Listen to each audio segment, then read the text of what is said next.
Buenas tardes a todos, jóvenes. Gusto saludarlos. Bienvenidos a la semana número 9 del curso de manejo y conservación de suelos.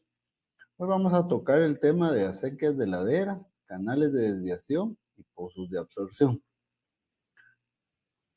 El objetivo de la clase es conocer las prácticas de conservación de suelos como acequias de ladera, canales de desviación y pozos de absorción. Acequias de ladera. Son estructuras de erosión hídrica para tierras escarpadas. Se pueden construir fácilmente en pendientes de terreno de 10 al 50%. Cuando nosotros estamos hablando de tierras escarpadas, vamos a pensar en esto como una planicie, vamos a pensar en esto como algunas elevaciones que ustedes le pueden llamar de diferente forma, como montañas, cerros, etc. Cuando nosotros hablamos de una tierra escarpada, una de sus características es la alta pendiente. Entonces, ustedes estarían hablando de algo como esto, ¿verdad? Probablemente. Entonces, nosotros estamos estableciendo, ¿verdad? Que en este lapso y este lapso es donde se pueden hacer este tipo de estructuras. Derivado que a mayor pendiente, mayor capacidad erosiva. Entonces, este tipo de acequias es para ese tipo de condiciones de pendiente, para que vayamos viendo cómo es que se realizan. Se pueden construir pozos de infiltración para optimizar la cantidad de agua subterránea. Para ir adelantando un poquito, un pozo de infiltración básicamente es como un cilindro, ¿verdad? Ubicado de manera que puedan ellos realizar el desfogue de una acequia de ladera. La función realmente de la acequia de ladera es desviar el agua y proteger los bancos contra la erosión. Cuando nosotros hablamos de bancos, significa lo que vimos la semana pasada, que eran bancos o terrazas de banco, ¿verdad? Entonces, esta acequia de ladera la vamos a colocar en la parte de arriba de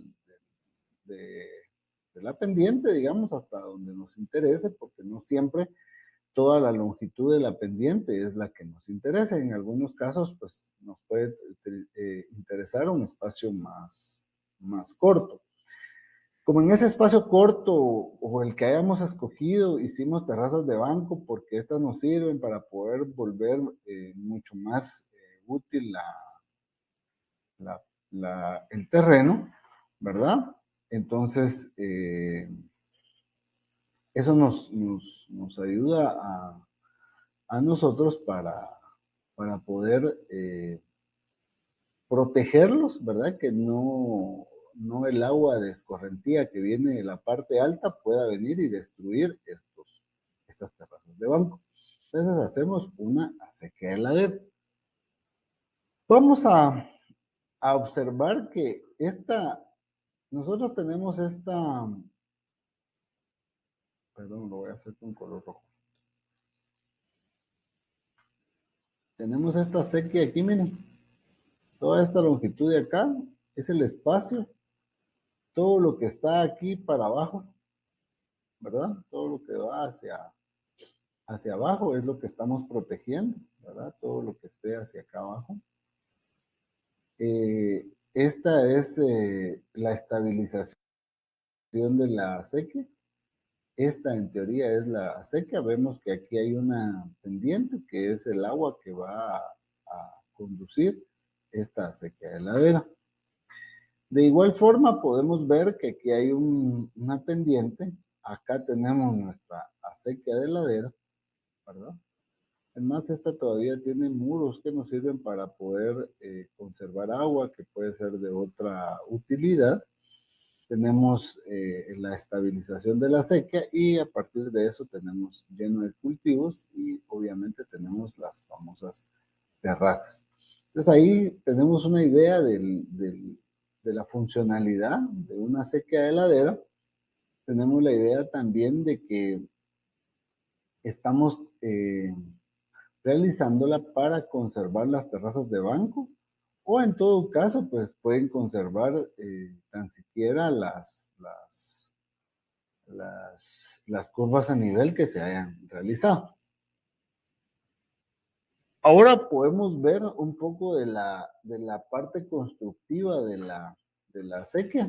Podemos ver acá lo mismo que veíamos anteriormente, que es la parte erosiva, digamos, la parte totalmente erosiva. Vemos acá la acequia, ¿verdad? Siguiendo la curva a nivel. Vemos la anchura de la acequia de ladera. ¿Va? Obviamente la perspectiva de la imagen. Vemos, digamos, la anchura de protección, ¿verdad? Que nos puede servir. Y automáticamente lo que está después de la acequia es una pendiente que es la que estamos protegiendo. Bueno.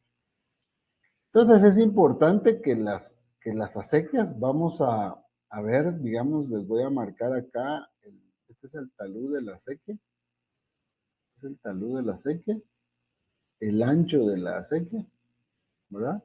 El otro talud de la acequia. Ahí tenemos.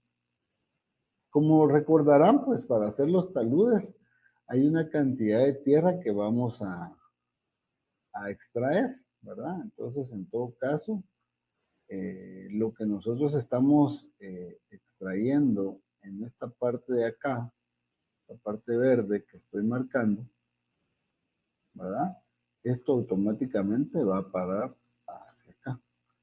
Todo lo que acá también estoy escarbando, ¿verdad? También va a ir a parar a este lado, ¿verdad?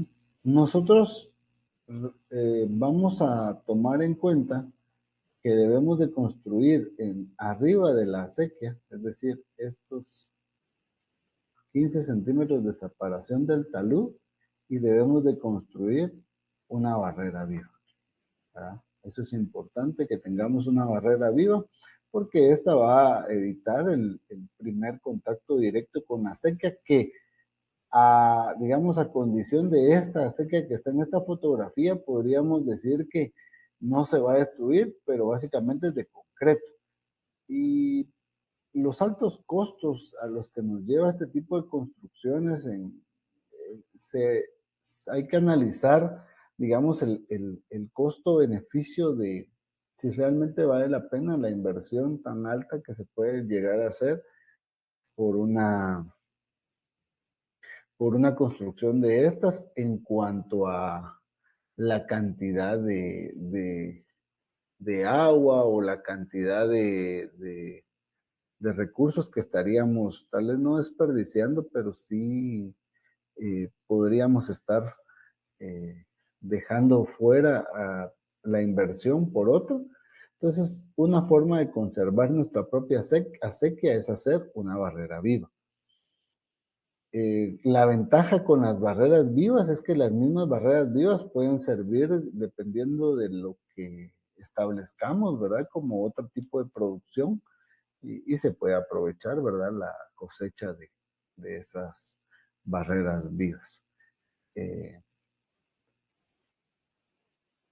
¿Cómo la vamos a construir? Pues primero conocerlos como pequeños canales de 30 centímetros de ancho en el fondo. Aquí están los 30 centímetros, ¿verdad? Aquí está, mire, 30 centímetros, que es la anchura que les decía de la acequia, del canal.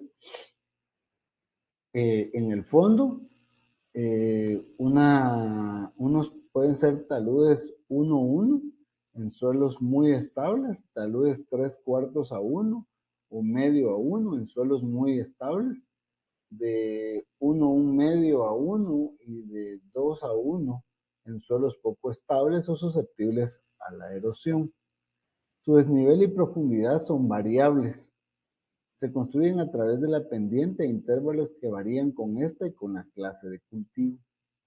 Las acequias son aconsejables en zonas con lluvias intensas y en áreas con suelos pesados, poco permeables, donde hay exceso de escorrentía, y en suelos susceptibles a la erosión, con pendientes hasta 40% y longitudes largas. Miren, es importante ver esta descripción de esta diapositiva porque acá nos ponen bastantes características que debe tener el lugar. Digamos, decíamos que podemos ir en pendientes desde el 10 hasta el 50. Acá nos refiere pendientes al 40%. Debe de ser un lugar, una zona de lluvias intensas, suelos pesados, que sean poco permeables. Esas condiciones son las que tenemos que encontrar. ¿Por qué les aclaro esa parte? Porque muchas veces nos quedamos con la primera característica, que era que tuviera, la primera característica es que tuviera la pendiente. O sea, sí es importante, pero si no se añaden los otros factores, probablemente la sequía no sea necesaria y estemos haciendo un gasto por algo que no vamos a aprovechar. Nos habla de suelos estables, muy estables, poco estables, que debemos de considerar a la hora previa, antes de iniciar la construcción de las acequias. No se deben de construir en terrenos con cultivos limpios o potreros de más de 30% de pendiente. Entonces, si yo ya tengo en ese lugar cultivos limpios o tengo potreros y la pendiente es del 30%, no debo construir una acequia. Si el terreno tiene semibosques, así como ejemplo, digamos, agroforestales, digamos, como café y cacao, de más de 50% pendiente, tampoco debo de utilizarlo para la siembra, ¿verdad? El desnivel de las acequias varía de 0,5 a 1% y la profundidad es la que mayormente determina la capacidad de descarga. Las acequias de ladera deben protegerse con una barrera viva, simple o doble, sembrada de 15 a 30 centímetros del borde superior, con el objeto de frenar la fuerza del agua y filtrar los sedimentos. Se deben desaguar en un sitio bien protegido con vegetación en donde no vayan a causar erosión. Entonces, el desnivel realmente va a depender desde a dónde voy a ir a desfogar mi acequia, porque se ve bonito, ahí como que lleva el agua, pero a dónde la voy a desfogar, en qué pendiente está y en qué condiciones está, va a depender la pendiente que le voy a ir dando a esa acequia, porque el nivel, o sea, para que eso, ese desfogue de agua sea por gravedad. Bueno. Debo establecer la barrera viva, casi que puede ser simple o doble, dependiendo del cultivo que yo voy a establecer como barrera viva.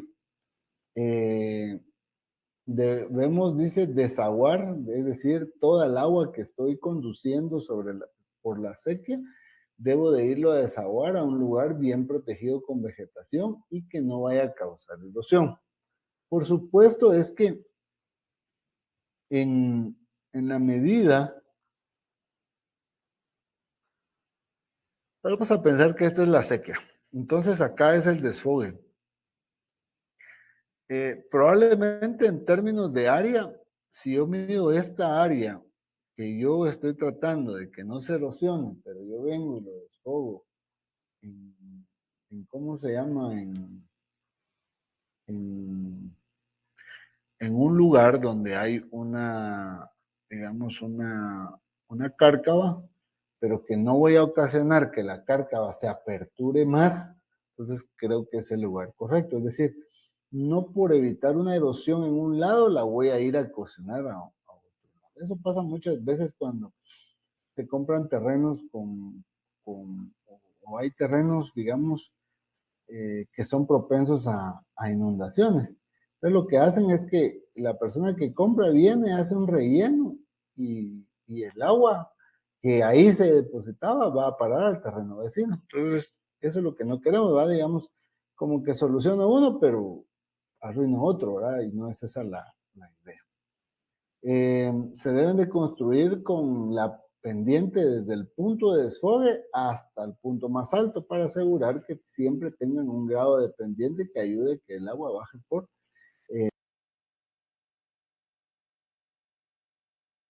gravedad, ¿verdad? Si voy a construir varias acequias, debe iniciarse con la de la más alta del terreno, es decir, del terreno me tengo que ir a construir la primera que está hasta arriba y ahí voy colocando mis acequias de acuerdo al diseño que yo ya haya definido. Entonces aquí vamos a ver varias acequias. Fíjese que vamos a dibujar, pero estas son las acequias.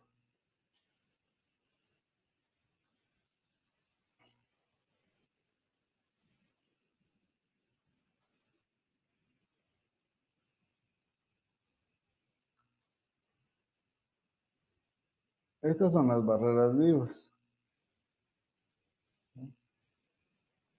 Bueno, esta que está aquí puede ser otra acequia, que nos puede servir para conducir el agua. Quiere decir que la acequia lleva la pendiente y va a caer a esta parte, ¿verdad? Entonces estamos haciendo una colecta de varias acequias y lo estamos llevando con otra acequia para su desfogue. Entonces ahí evitamos más o menos los rangos de pendiente, ¿verdad? Ajá. Acá está un poco de de otra forma de cómo se construye. Vamos nuevamente a ver esta parte de acá, sin olvidar que los 30 centímetros obviamente son en esta anchura, ¿verdad?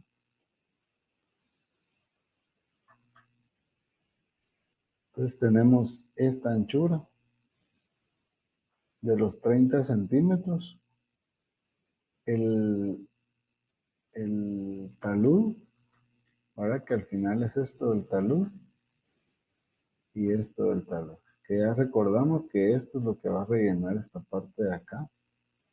¿Ah? Y le vamos a colocar una especie de vegetación, ¿verdad? Que va a ser un bosque. Por acá va a estar la barrera viva, que va a estar más o menos a 15, 30 centímetros de distancia del inicio del talud. Y ahí ya tenemos construido nuestra, nuestra sequía de ladera. Fíjense que aquí hay un cuadro de cómo se debe construir y algunas características. Vamos a tomar el último, que es el de 30% de pendiente. Dice que debo de hacer cada 6 metros las acequias, según ese grado de pendiente. Eh, por ejemplo,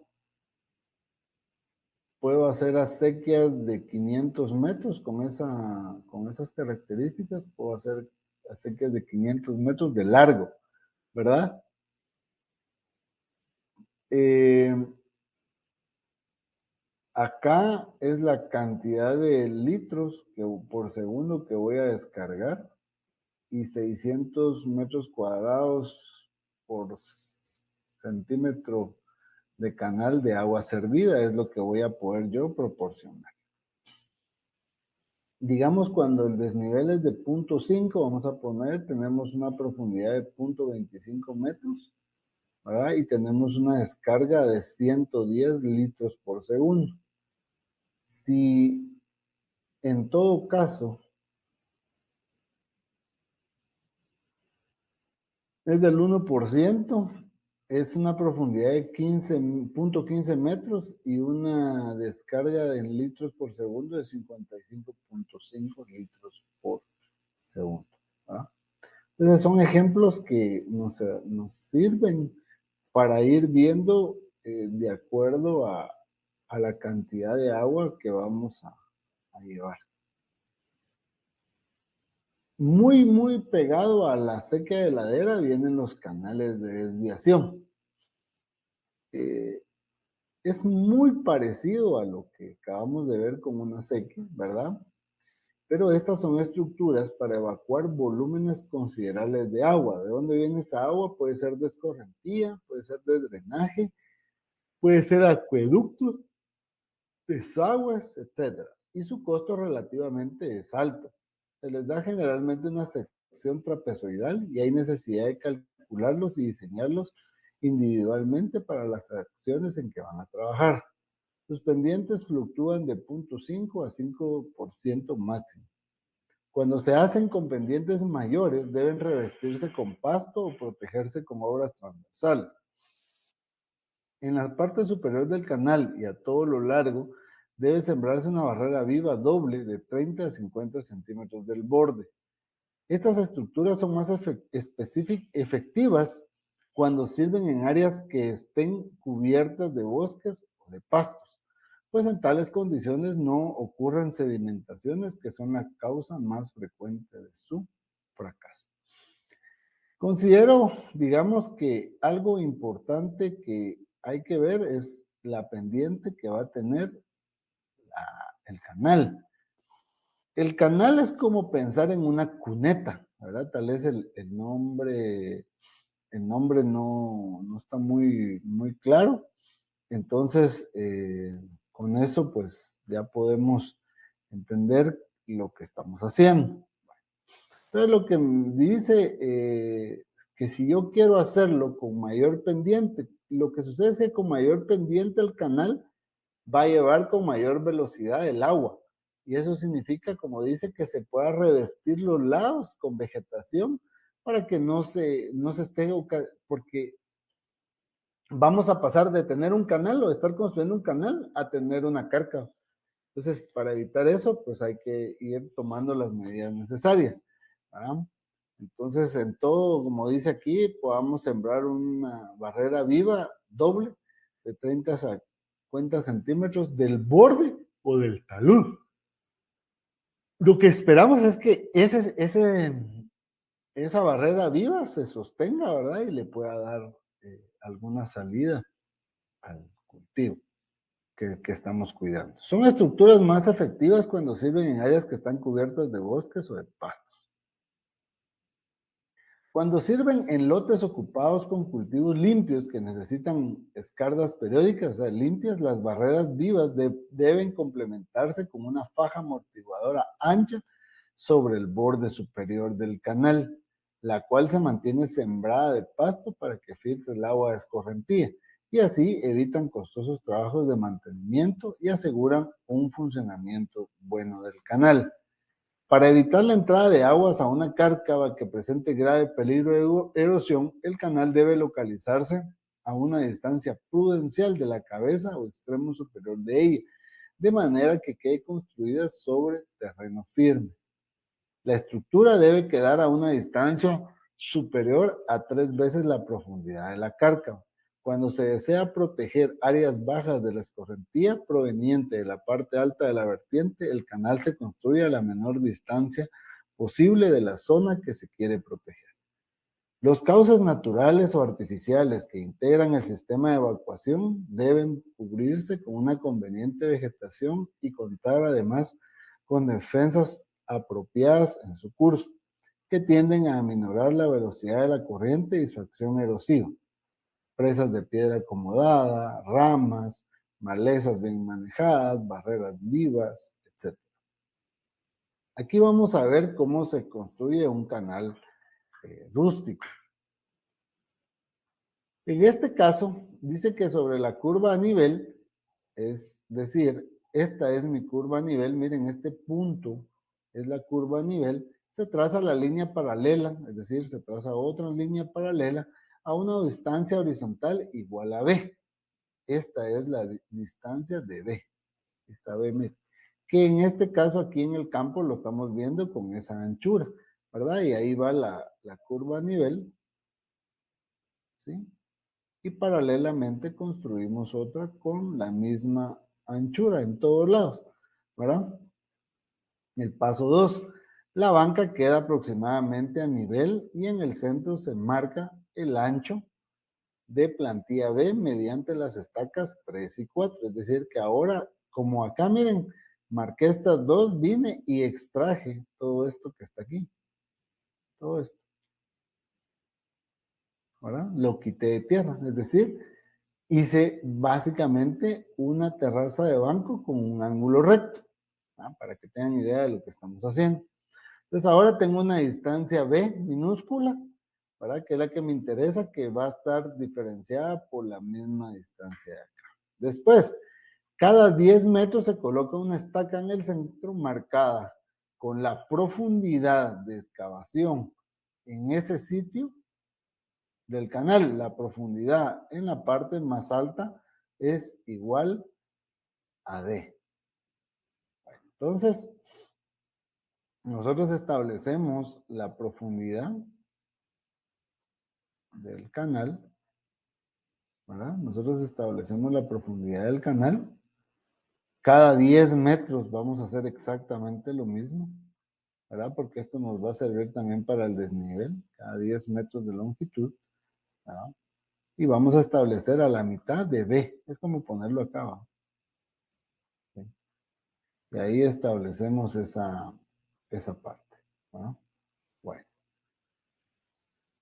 El paso número 4 dice cada 10 metros D aumenta en X. ¿Para qué? Para darle el desnivel al fondo del canal. La excavación se hace de abajo hacia arriba. Quiere decir que este D con este B van a iniciarse acá porque esta es la zona de desfogue. Es la zona de desfogue. Aquí va a terminar el canal. Entonces todo esto va para arriba. Como va para arriba, el desnivel va a ir buscándolo hacia la parte de arriba. Entonces ya hemos hecho la excavación y necesitamos que el otro pedazo hacer otro talud, ¿verdad? Y vamos a quitar este pedazo de acá. Y acá venía uno y que también lo eliminamos, ¿verdad?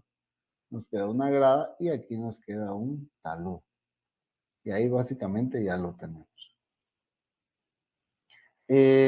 A una distancia L de 2 se marca el punto auxiliar 5, ¿verdad? Este punto auxiliar 5, muy cercano al punto real 6 del talud superior. Definitivo y se rebana desde 5 hasta el fondo del canal, ¿verdad? Que sería toda esta parte de acá. ¿Verdad? Y nos queda básicamente otro talud. Se rebana y empareja la parte alta del talud superior para determinarlo y se apisona todo el canal. Es decir, ahora ya me quedó de esta forma. Y este otro talud. El canal terminado tiene una barrera viva doble a 1 metro del borde superior. Entonces, dejamos 1 metro. Esto.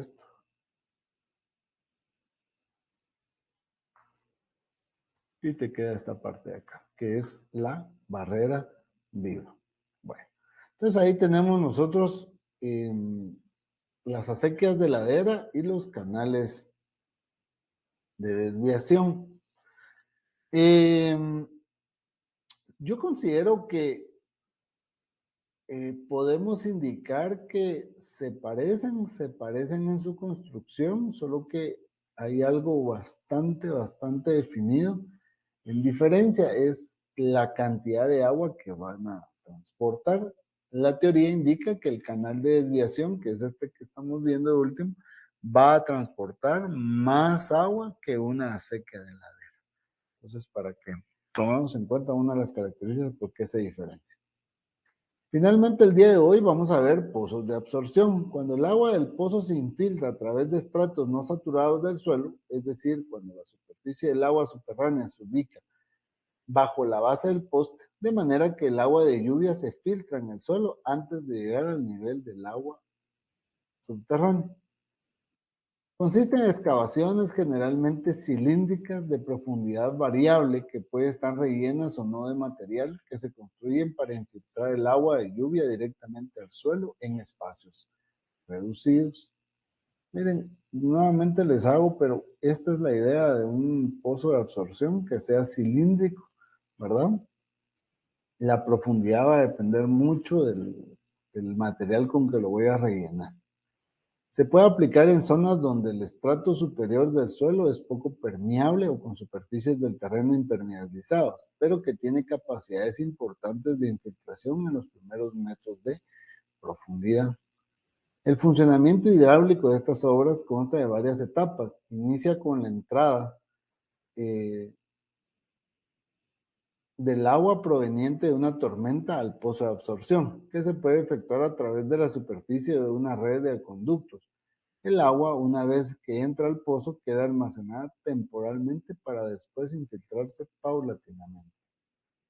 ¿Cuáles son los objetivos de un pozo de absorción? Captar el flujo superficial proveniente de la precipitación pluvial, infiltrar los escurrimientos superficiales directamente al suelo, disminuir el caudal máximo instantáneo, reducir el volumen escurrido, permitir usos alternativos del agua infiltrada, recargar los acuíferos, mejorar la calidad del efluente. Ventajas y desventajas. Ventaja es que integra condiciones restringidas ya que son estructuras poco visibles. No tienen restricciones topográficas para su instalación. Solo ocupan una pequeña parte del terreno. Se debe utilizar en lugares donde no haya otra opción. Capacidad reducida de almacenamiento, porque retiene partículas que lleva el agua, requiere mantenimiento. Aquí vemos cómo se construyen. Fíjense que, por ejemplo, aquí está el pozo.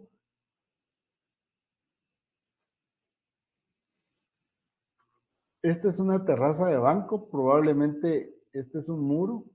Acá estos son canales de desviación que van a desfogar a los pozos, ¿verdad? Entonces estamos uniendo dos condiciones pueden ser acequias de ladera también, pero que lo importante en este caso es que vayan a parar el pozo. Aquí está lo que les decía, que era una cuneta que tenga una desviación y que finalmente caiga dentro del pozo de absorción.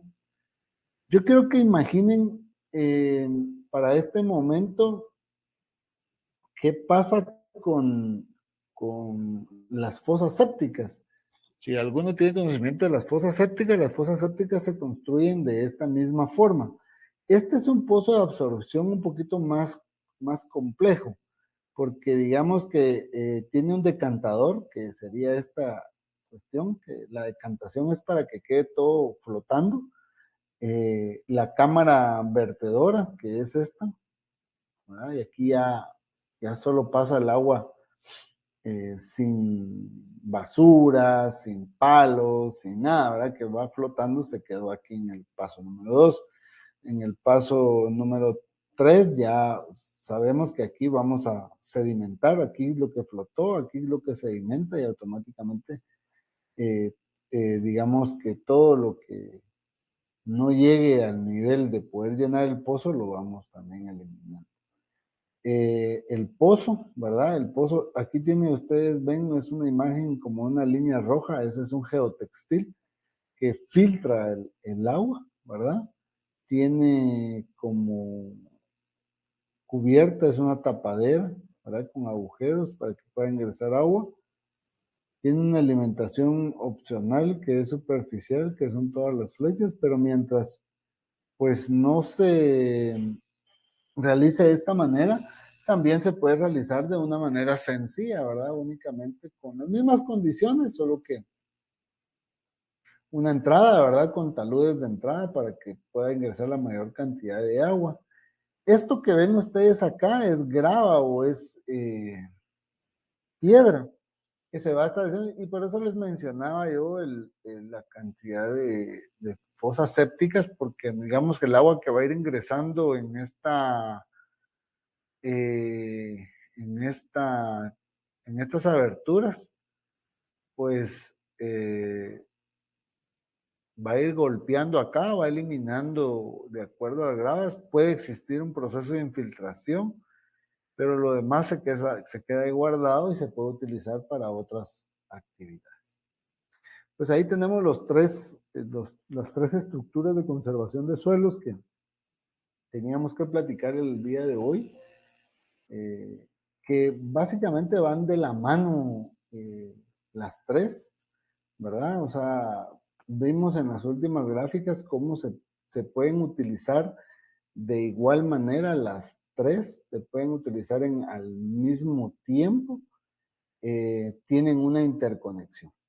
No olviden que para poder implementar, y ese es mucho de los errores que hay a la hora de tomar una decisión, es que siempre nos quedamos con la más fácil. Estas son de alto costo, pero como dice, de acuerdo a las condiciones que tenga y al aprovechamiento que le quiera yo hacer al suelo de ese lugar, probablemente esta sí me funcione mucho, mucho mejor, ¿verdad?